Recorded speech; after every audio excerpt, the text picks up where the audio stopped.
Okay, everybody, welcome back to Outside the Stage podcast. We're doing it again here up at Back Roads Distilling in Layotto, Indiana.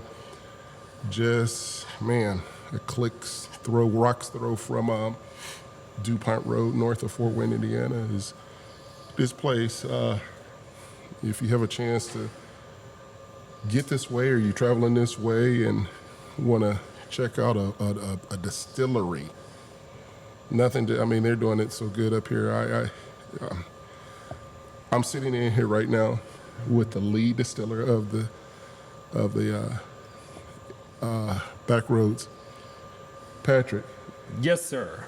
I am sitting up here, dude. I am so glad that you allowed me to come to do this podcast with you. I was thrilled that you wanted to come do this podcast. This place is kind of special to me because, like, when we moved out in the area about 7 years ago, the layout of the land was way different. Yeah. You guys have done this building that we're in right now wasn't even a thought. I honestly was watching it at the same time you were. Yeah. I've been watching this since they opened 14 years ago, and we're a tiny little building out front. Yeah.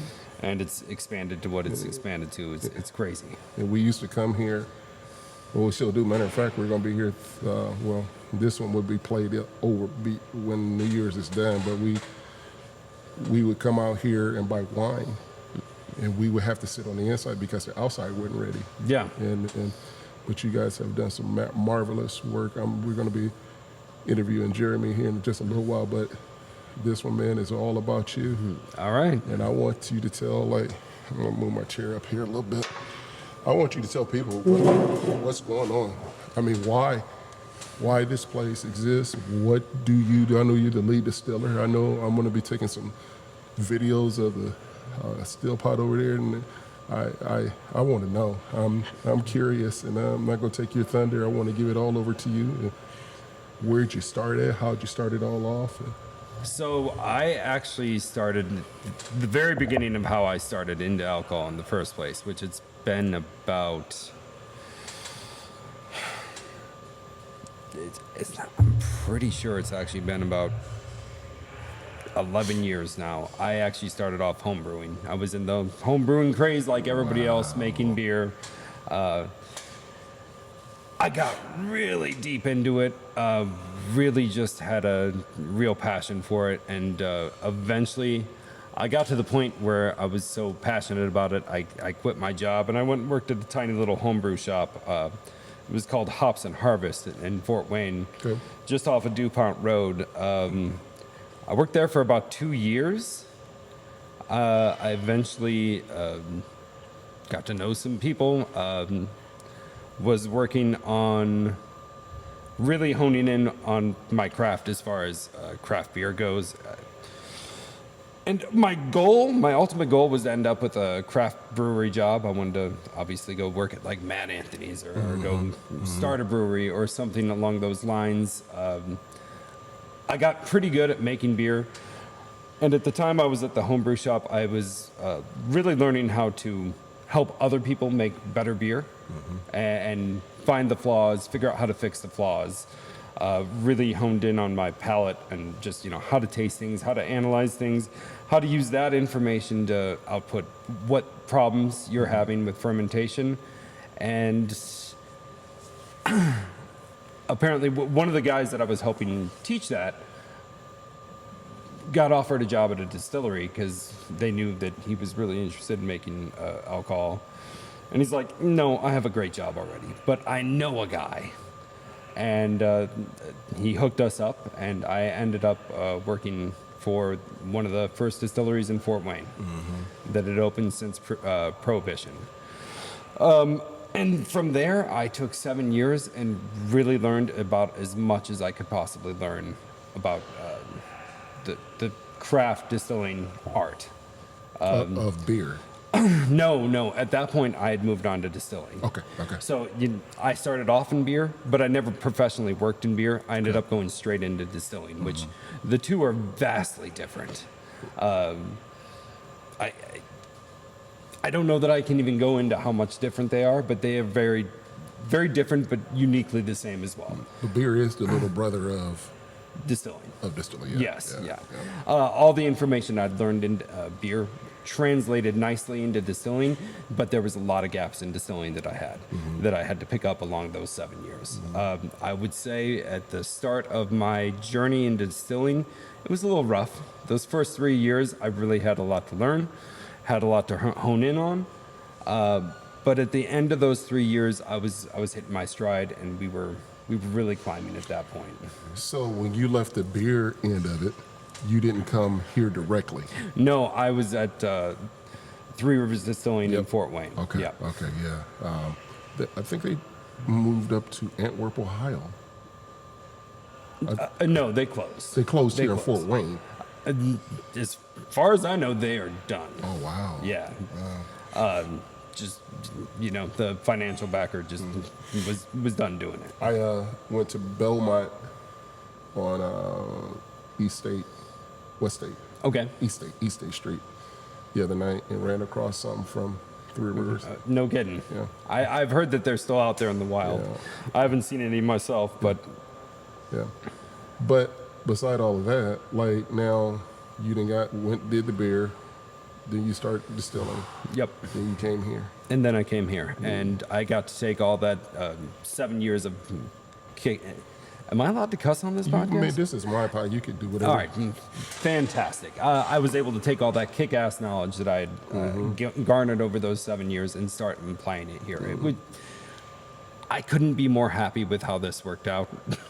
I would have hated starting here at some place that's so fantastic. For one thing, the wine here at Country Heritage is phenomenal. Absolutely. And I had to come in and match that same energy with Kevin. Like, I can't come in here and make a subpar product and think that that's going to be at all. I had to come in with as much gusto as I could. Yep. And, be making something that was absolutely on par with what they were already doing. They've got such a high standard here already. I had to come in and match that. So every time I come here and I see the barrel room, Okay. I wonder, because I know Jeremy does everything from the ground up. Yes. And that's going to come up here in the next episode or whatnot. He does everything from the ground up. What throws me off about this place a little bit, there's no cooperage here. So, I mean, that is one thing. Like, we're not going to make barrels. Yes. That is a whole separate industry, to be honest with you. Yeah, it's closely linked to ours, but that is an artistry that is totally different.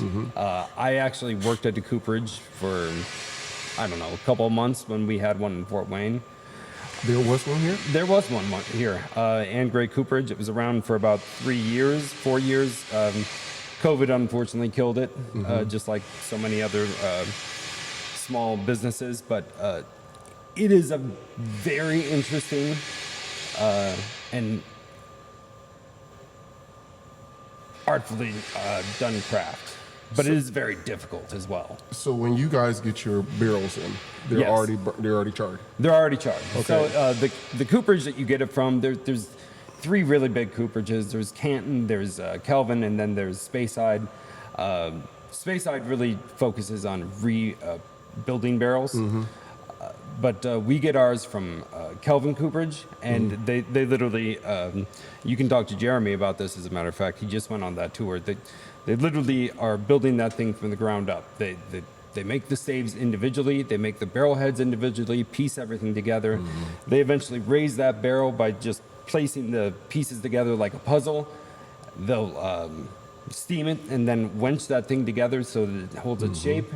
And then they'll eventually just set it on fire. So when do you get to choose your char level? We do get to choose our char level. And as a matter of fact, one of the bottles that you have here, it's still a standard char 3, but it's got a heavy toast. Okay. So that heavy toast is, it created really marzipan-y kind of flavors. Marzipan-y, I like that word. Very dessert kind of flavors like that. It's a very complex kind of chocolate, very complex kind of caramel. It's not your standard flavors. And it really made a huge difference. As a matter of fact, a quart of the barrels that we're bringing in now from the cooperage are heavy toast. Heavy toast. Yeah. So that the heavy toast is char So the char and toasting is different. Different, yeah. The charring is where you literally set that barrel on fire, and that's where you see the alligator char.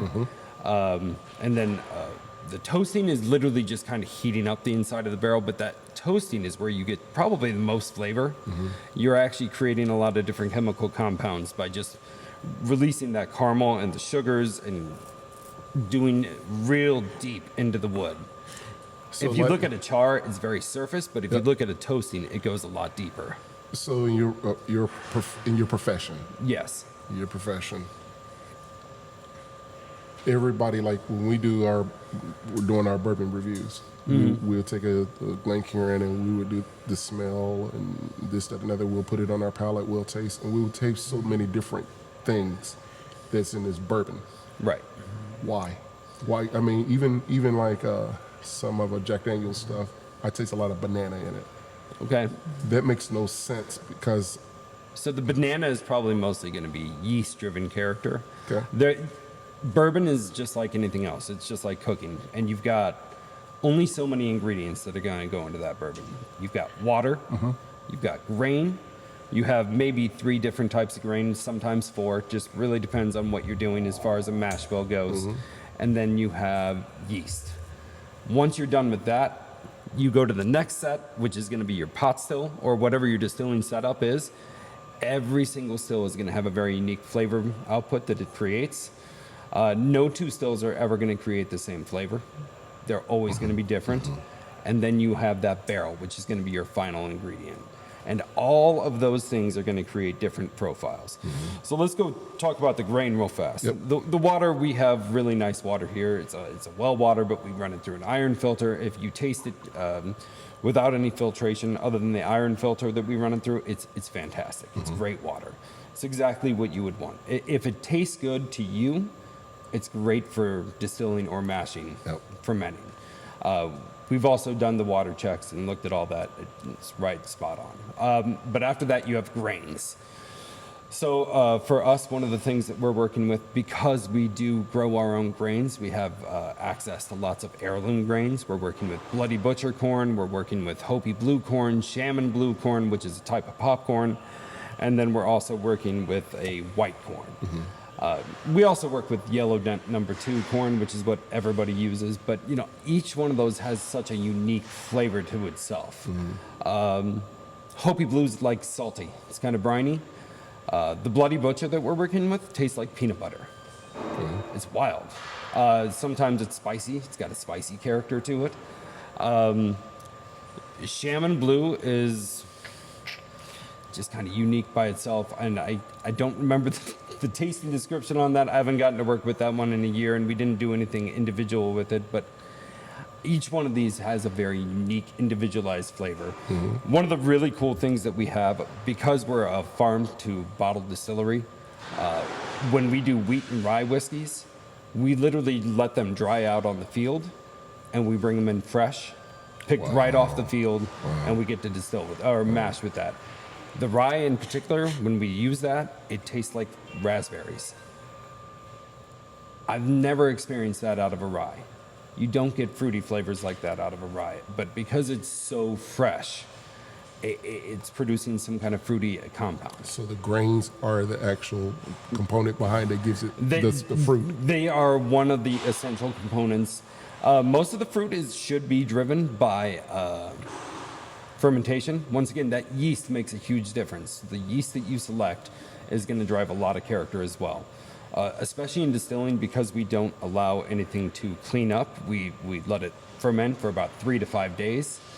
Usually there's like a rest period after 2 weeks after fermentation that you'll clean up things like diacetyl, some of those funky compounds. We don't do that. We want all that interesting character. We're going to leave all that into the fermentation and distill that so we get all that interesting character. But that's where you're getting a lot of those What they say, stone fruit or stone fruit, tropical fruit, all kinds of different fruity characters are going to be coming from that too. But they do also come from the grain themselves. really. Rye, once again, we'll talk about rye, but rye is usually, and you will taste it. As a matter of fact, when you taste the Grandma Rose's cherry pie, you can taste graham cracker crusts. That's coming from the rye. Rye tastes a lot like graham crackers. It gives off that sweet graham crackery kind of flavor. So now you didn't distill this stuff. You didn't put it in the barrel. You didn't made it from ground to barrel. Right. So the last time that we did an event here was for Father's Day old fashioned kit. Yes. We got the old fashioned kit and did a review on that. Lori brought us back here in the barrel room, and she pulled it right out of the barrel, and she was like, "You guys try this." Right out the barrel. Mm-hmm. And it was good then. And Father's Day is June of 25. Yeah. It was good, and I'm like, "Are you guys going to release?" Jeremy was back here, and I told Jeremy, I was like, "Are you guys going to release this now?" He's like, "No, I'm not going to put this out there yet." That stuff was good then. Okay, around Father's Day. So I'm at home, in bed, sleep. My wife hunches me, and she's like, "Look at this. These guys just released their whiskey." And it was about maybe 3 weeks ago. Yeah. And I'm like, wow, it's darker now. This is.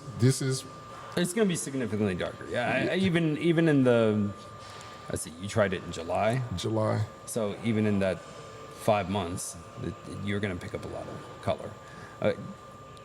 We wouldn't have released anything if it wasn't going to be really good. Mm-hmm. We're going to be pretty stingy with our releases. We're not going to put anything out there that we don't I feel like it's going to be ready. I enjoyed it. Yeah. Because we got the, I guess it was 375 ounces of. Yep. Yep. And that was fantastic for the cocktail kit. Yep. We had no problem releasing that. It is that one is got an example of that. Did you pick up on the peanut butter flavor in that? I did. So that was with the shaman or the bloody butcher corn. That's why. But the different corns that you're talking about, is that industry wide, or is it just or is it no, you? A lot of different distilleries work with that. Okay. I would say you'll find more of it probably in the craft market. Okay. Just because it's more of an heirloom grain. I know the big guys do some of it, but the craft market is really probably where you're going to find more interest in working with those kind of products. So now you guys are in a control room, control environment. I went down to Buffalo Trace and toured their facilities, and all of their rick houses are outdoor. You're getting the summer heat, you're getting the cold, you're getting the spring, fall. You guys are controlled year round. Why is it going to set when you more or less just because we haven't built a rick house yet? This spring we'll probably be working on a rick house. You guys see I'm turning my head right because I also have to look at the owner before I say something stupid. As far as I know, tentatively right now, our plan is to get a rick house built this spring so that we want to house our barrels in an uncontrolled climate building. We do plan on still storing barrels in this area, but that is for more of a longer age term project that, we want brandies to age for like 8-12 years. We want some bourbons to age for 8-12 years, go as long as we can. Obviously, we want to see bourbons go as long as we can, but, it's one of those things that we're trying to make enough bourbons so that we can allow for that. So how many levels on your rick house? 6? I think it's going to be 6. 6. Yeah. I'm so looking forward to this one. God knows I'm looking forward to how this is all going to play out. We're just as excited as you about how it's going to play out. We are still working out the details ourselves, but that first rick house, it's going to be... How many barrels is that first rick house going to fit? 300? 3,000. 3,000. And that's my next question. So to keep you guys at where you're supposed to be as a craft distillery, you can only produce a certain amount of barrels. Am I saying this right? Yeah. You can only produce a certain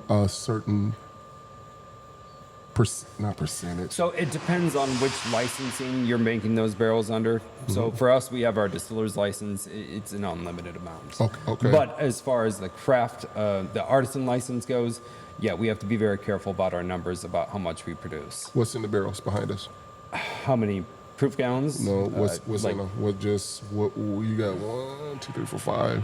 everything that you see here is bourbon. Okay.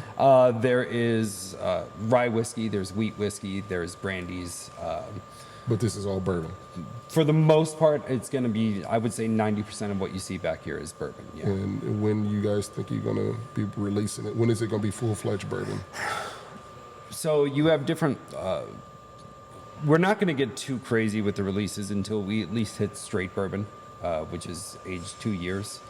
And I wouldn't say we'll probably get real crazy with that either. Our long-term goal is to see every barrel get to 4 years minimum. Okay. That's what we want. We don't want to push out product just for the sake of pushing out product. We obviously want to really focus on the quality and craftsmanship, and put out the product that we want it to be. And these have been aging for how long then? Then most of them have been at least a year or over. Okay. So we have a couple more years left. We have some time. Yeah. Yeah. I've gone There to- will be releases between here and then, because we go into the barrels and we find barrels that are outstanding that we want to share. But like I said, that's going to be few and far between. You won't see a ton of releases. I had a chance to go to a lot of liquor stores in Fort Wayne, and now I'm starting to see you guys' stuff on the shelf. Right. And it's kind of like, I don't know, man.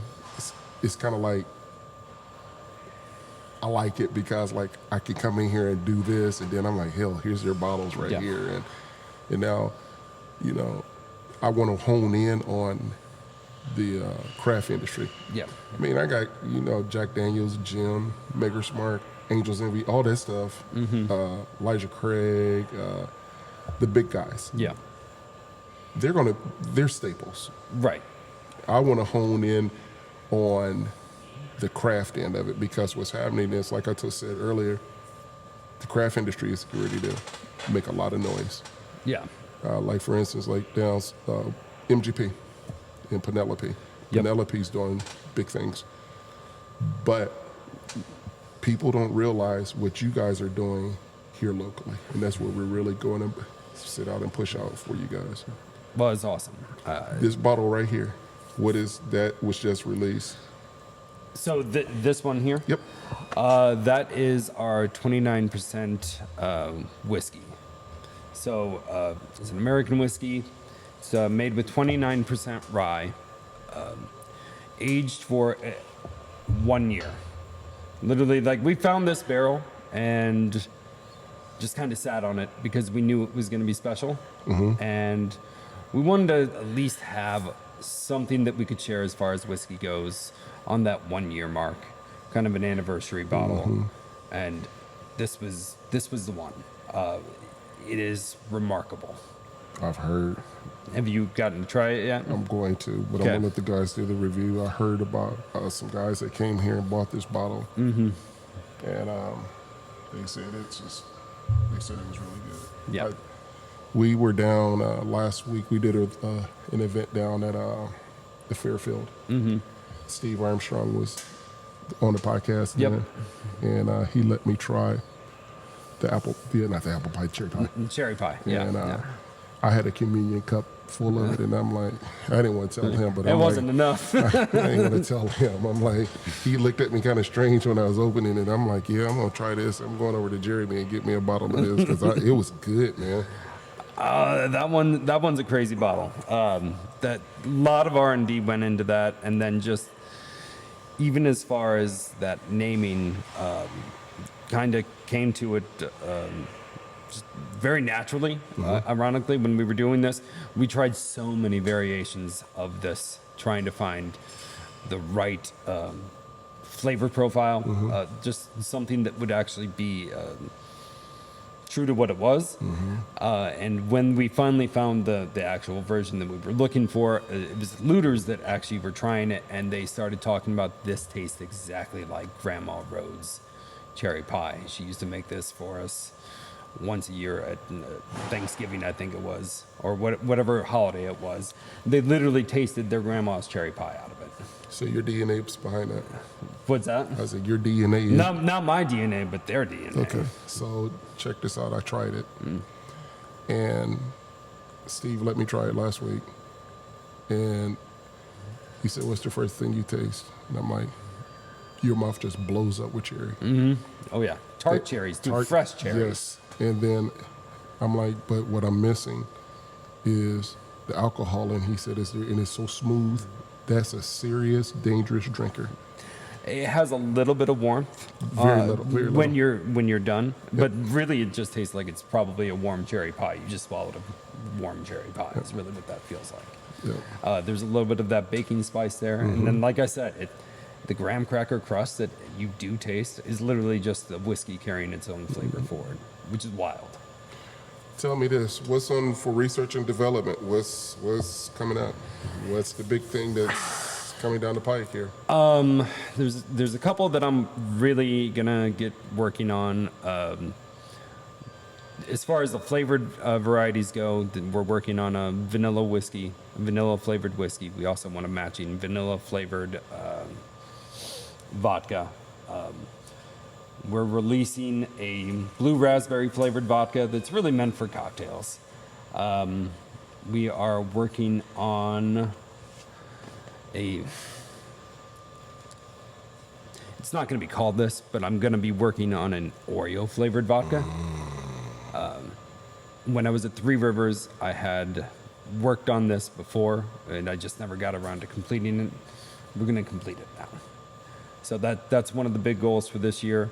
And then we're going to take a look at the whiskeys that we're making and make sure that we're making probably more mash bills that are going to fit the single barrel profiles that we're looking for later down the road. That's part of what we want to see is single barrel picks. We want to make sure that we have really interesting barrels for everybody that wants to do single barrel picks. We got the 6 bottles of the vodka last year. The jalapeno vodka that was good. It's something. It really is. I mean, it's good for a Bloody Mary. It's great for cocktails. Yeah. If you got the balls forward straight, good on you. But that's not what we designed it for. That one was meant for cocktails. Yeah. But I do, man. Listen, I appreciate you. I know you guys. It's the holiday season and things like that, and you guys are busy and doing your thing, trying to get this all together. And like this episode right here will come out after New Year's, and I know you guys got a big banger New Year's Eve party coming up, and you guys trying to get that together. But I do appreciate the time that you took out to get me in here today. Well, I appreciate you coming. It means the world to us. Yeah, and we'll be coming and shooting some stills over here and some videos over. You're using a copper pot still. Vendome 500-gallon copper pot still. Yeah. It's kind of a hybrid copper pot still. We also have a rectifier column and vodka column. So it's almost like a Swiss Army knife. We can do multiple things with it. But, it is the top of the line pot still that you're going to find. Vendome is, that's who makes America's stills.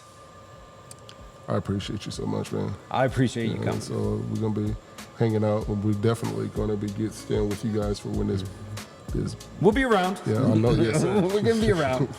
But yeah, I appreciate you.